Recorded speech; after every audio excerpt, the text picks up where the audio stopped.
Hi, are you all ready to listen to a story? எல்லாரும் கதை கேட்க தயாராயிட்டீங்களா? இன்றைக்கான வேத வசனத்தையும் கதையும் பார்ப்போமா? Shall we see today's Bible verse and a story? பல வேளைகளில் நமக்கு தேவையில்லாத விஷயங்களில் நாம் தலையிட்டு கொள்கிறோம். தலையிட்டு கொள்வதினால் நாம் ஏதாவது ஒரு பிரச்சனையில் சிக்கிக் கொள்கிறோம். Many times we interfere in unwanted work and invite trouble. Sometimes the trouble is so much that it affects our life more. அந்த பிரச்சனை அதிகப்படியாக இருப்பதினால் நம் வாழ்க்கையின் பல பகுதிகளை அது பாதித்து விடுகிறது. தேவையில்லாத விஷயங்களில் நாம் தலையிடுவது சரியா தவறா? Is it right to interfere in things that is not related to us? Let us see what the Bible says. வேதம் என்ன சொல்லுகிறது என்று பார்ப்போம். நீதிமொழிகள் 26:17 சொல்லுகிறது, வழியே போகையில் தனக்கடாத வழக்கில் தலையிடுகிறவன் நாயை காதை பிடித்து இழுக்கிறவன் போலிருக்கிறான். Proverbs 26:17 says, like one who seizes a dog by the ears is a passerby who meddles in a quarrel not his own. See how it is compared. பார்த்தீர்களா எப்படி இது ஊமைப்படுத்தப்பட்டிருக்கிறது என்று? நாம் நாயின் காதை பிடித்து இழுத்தால் என்னவாகும் என்று தெரியும் அல்லவா? பாதிப்பு நமக்கு தான். You know what will happen when we catch a dog by its ears? The trouble is for us only. So it is better not to interfere in something that is not related to us. அதனால் நமக்கு சம்பந்தம் இல்லாத ஒரு காரியத்தில் தலையிடாமல் இருப்பது நல்லது. சில நேரங்களில் ஒரு சண்டை நடந்து கொண்டிருக்கும், வேடிக்கை பார்ப்பதற்காக அங்கு நின்று கொண்டிருப்பார்கள். அந்த சண்டையில் விழ வேண்டிய அடி வேடிக்கை பார்ப்பவர்கள் மேல் விழுந்துவிடும். Sometimes there will be a fight between people and some people will be looking at that what is happening, and the beating that should fall between the people who are fighting will even fall on the people who are just watching what is happening. So it is better to keep away from such things. அதனால் இப்படிப்பட்ட காரியங்களிலிருந்து நம்மை விலக்கிக் கொள்வது எப்பொழுதும் நல்லது. ஒரு மரவெட்டி ஒருவர் இருந்தார். அவர் காடுகளில் சென்று மரங்களை வெட்டுவது வழக்கமாய் கொண்டிருந்தார். அவர் காடுகளுக்கு சென்று மரங்களை வெட்டுவதை தன் வழக்கமாக கொண்டிருந்தார். வெட்டு மரங்களை அவர் சந்தையில் வந்து விற்பார். இப்படி அவர் காலத்தை கழித்து கொண்டிருந்தார். There was a woodcutter and he used to go to the forest and cut trees and he used to sell them in the market, and that was his livelihood. And he was alone doing it. அவர் தனியாகவே இதை செய்து கொண்டிருந்தார். அவர் அடர்ந்த காட்டு பகுதிகளில் இருக்கும் மரத்தை தேர்ந்தெடுத்து அதை வெட்டி கொண்டு போவார். He used to go deep into the forest and choose trees and cut it. And one day he selected a very big tree and he was cutting it. ஒரு நாள் அவர் ஒரு பெரிய மரத்தை தேர்ந்தெடுத்து அதை வெட்டி கொண்டிருந்தார். அந்த மரத்தை அவர் சாய்த்து விட்டார். ஆனால் அன்றைய பொழுதில் அதை அவரால் இரண்டாக பிளக்க முடியவில்லை.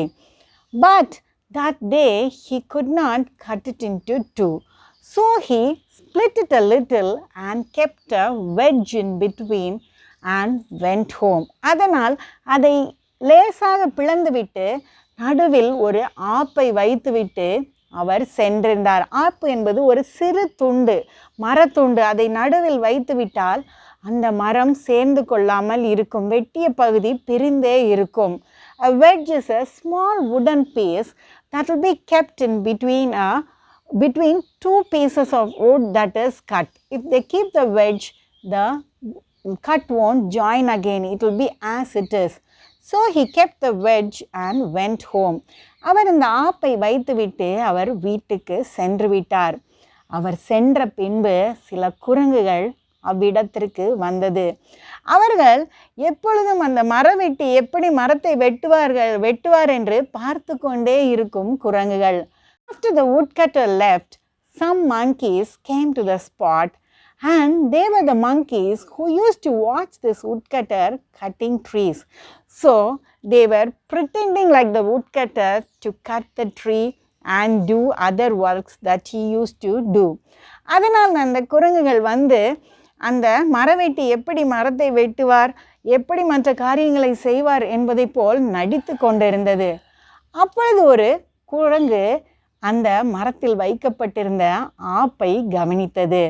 A little monkey noticed the wedge that was kept in the cut tree and it started pulling out the wedge. It was very difficult to pull the wedge out. அது அந்த ஆப்பை வெளியே எடுக்க முயன்றது. அது வெளியே வரவே இல்லை. ஏனென்றால் அது பெரிய மரம். Because it was a very big tree. It was struggling to pull the wedge out. அது முயற்சி செய்து கொண்டே இருந்தது அந்த ஆப்பை எடுப்பதற்கு. அந்த கவனம் முழுவதும் அந்த ஆப்பை எடுப்பதில் இருந்ததினால் அதன் வால் அந்த ஆப்பின் கீழ் சென்றிருப்பதை அது கவனிக்கவில்லை. Its full concentration was on pulling the wedge out. So it did not notice that the tail of the monkey entered into the split. And suddenly the wedge came out. The wood came back to the same position and the tail of the monkey was caught in between. திடீரென்ற ஆப்பு வெளியே வந்தது. அந்த பிளவுபட்டிருந்த மரம் சேர்ந்தது. அந்த வால் அந்த பிளவுக்குள் சிக்கி கொண்டது. பதறி போனது குரங்கு. The monkey was so scared. It started shouting, screaming and crying. அது கூக்குரலிட்டு அழ துவங்கியது. உடனிருந்த குரங்குகளெல்லாம் எவ்வளவோ முயற்சித்தது. ஆனால் அந்த குரங்கின் வாலை அதனால் வெளியே எடுக்கவே முடியவில்லை. The monkeys that were with the little monkey tried to take the tail out, but they were not successful. The whole night the monkeys were struggling to pull the tail out, and the little monkey was so scared. அந்த இரவு முழுவதும் குரங்குகள் எல்லாம் முயற்சித்தது. அந்த குட்டி குரங்கும் மிகவும் பயந்திருந்தது. மறுநாள் காலை அந்த மரவெட்டி அங்கு வந்து பார்த்த பொழுது அந்த குட்டி குரங்கு வால் மாட்டியபடி அங்கு செத்து கிடந்தது. Next day when the woodcutter came to the spot, he noticed that the monkey was dead there with the tail caught in between the wood.